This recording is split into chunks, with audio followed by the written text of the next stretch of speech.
شائق عثمانی صاحب بہت شکریہ آپ نے ہمیں جوائن کیا ہے. پہلے تو یہ بتائیے گا کہ یہ جو گرفتاری ہوئی تھی اور اس کے بعد جس طرح سے آج عدالت نے کہا کہ یہ درست نہیں تھی، آپ کی رائے میں کیا یہ ٹھیک ہے؟ جی، جو گرفتاری ہوئی تھی ان کی پہلے دن وہ غلط تھی، کیونکہ جب کوئی آدمی کوئی اکیوزڈ کورٹ میں آ جاتا ہے تو وہ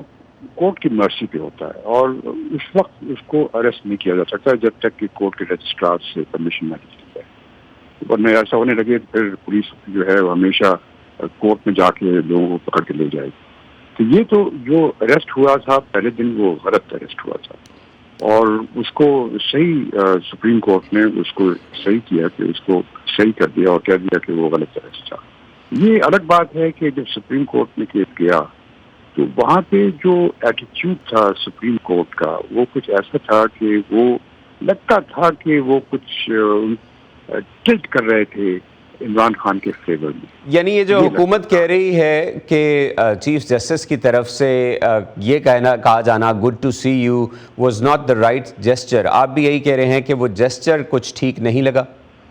جی بالکل، کیونکہ جوڈیشری کا یہ پرنسپل ہے کہ جب کوئی جج کے سامنے کوئی آتا ہے اور وہ اس کو جانتا بھی ہو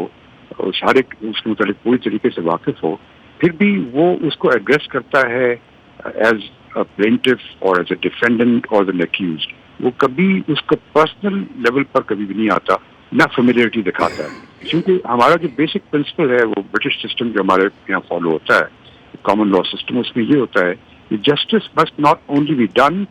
but must be seen to be done. یعنی اگر وہ ایسی کوئی فیملیئرٹی دکھاتے ہیں جو ان کے سامنے پیش ہو رہا ہو تو جو دوسری سائڈ ہے اس کے دل میں یہ شبہ پیدا ہوتا ہے کہ شاید یہ جج فیئر نہیں ہے اور یہ شاید یہ پارشلٹی دکھا رہا ہے ان کی طرف. یہ بھی فرمائیے گا کہ حکومت کی آج ہم نے کابینہ کے اجلاس کے بعد جو خبریں اطلاعات آئی ہیں اس میں جس طرح سے انہوں نے تنقید کی ہے اعلیٰ عدلیہ پر کہ وہ فیسیلیٹیٹ کر رہی ہے عمران خان صاحب کو، اور اب تو بہت کھل کے یہ بات کی جا رہی ہے، اور ان کے ناقدین یہ کہہ رہے ہیں کہ حکومتی مقدمات اتنے کمزور ہیں کہ عدلیہ کے پاس اور کوئی چوائس نہیں ہوتی. جب یہ مقدمات عدالتوں میں جاتے ہیں تو پتہ چلتا ہے کہ ان پر بیل ہی دی جانی تھی. تو آپ کے خیال میں اس پورے گیم میں اور اس پورے سینیریو میں آپ کو کیا لگتا ہے کہ کیا واقعی مقدمات اتنے کمزور ہیں کہ عدلیہ اس طرح ان کو پرسو نہیں کر پاتی اور ان پر ضمانتیں دے دیتی ہے، یا حکومت جو الزامات لگا رہی ہے اس کے پیچھے کوئی حقائق ہیں؟ دونوں چیزیں ہیں. ایک تو ان کے خلاف بہت سے کیسز فائل ہو گئے ہیں چونکہ پولیٹیکل وار چل رہی ہے نا یہاں پر، تو اس وار فیئر میں دونوں سائڈ اپنی طرف سے سب کچھ کرتے ہیں، اور جو گورنمنٹ کا ادارہ ہے وہ بھی اپنی طرف سے کیسز بلا وجہ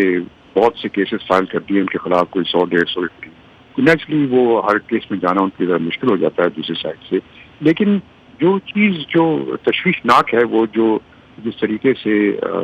ان کے ساتھ بیہیویئر کیا گیا کورٹ کے اندر، وہ یقیناً ایسی ہے جس پہ شبہات پیدا ہوتے ہیں. اور کوئکلی اگر آپ یہ بتا سکیں کہ عدلیہ کے اوپر جس قسم کے سوالات اٹھائے جا رہے ہیں، عدلیہ کی ساخت کے اوپر جس قسم کے سوالات اٹھائے جا رہے ہیں، اس کے کیا نتائج ہوں گے پاکستان میں جو عدالتی نظام ہے، انصاف کا نظام ہے، اس پر؟